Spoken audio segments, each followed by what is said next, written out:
pasa, cruceros? Aquí estamos en un nuevo vídeo por el canal. Estamos aquí en un nuevo vídeo, básicamente en Aerolíneas Adrián. Estamos a punto de despegar a nuestro viaje hacia pronto la muerte, básicamente, porque tengo miedo.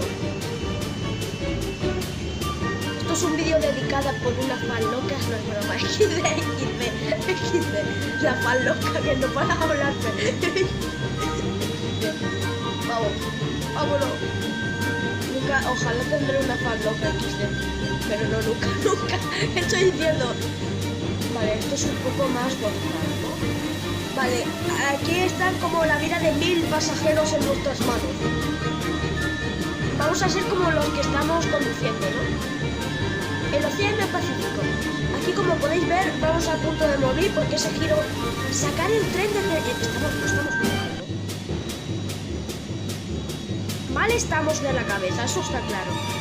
Ahora mismo los pasajeros... Es que estaba peligrando por el avión y por los pasajeros. Creo que ya sé cuál es el destino de los pasajeros. Vale, estoy en modo director, ¿vale? Allí lo pone arriba. No va a ocurrir nada, no se preocupen. Aterrizar forzoso. Eso se puede hacer de una manera. Estamos aprendiendo a aterrizar. Puede que ponga música épica, como la otra vez, y mi intro otra vez.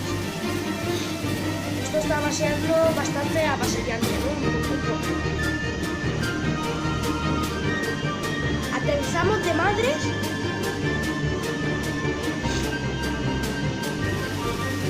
Tengo miedo.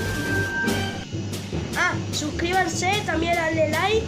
Y si tenéis redes sociales podéis compartir mis vídeos. La verdad es que, o sea, simplemente poner suscríbanse al canal de Pro y ya está. O sea, contra más, mejor. Hemos salvado como a 1000 personas. Esto se merece 4000 likes, no me queda. Pues sí, porque yo con lo malo que soy conduciendo aviones, que soy súper bueno, pero bueno, cada uno a su manera. Después tendré que editar el vídeo, no sé si os va a gustar. Bueno, y básicamente estoy aquí. Bye bye.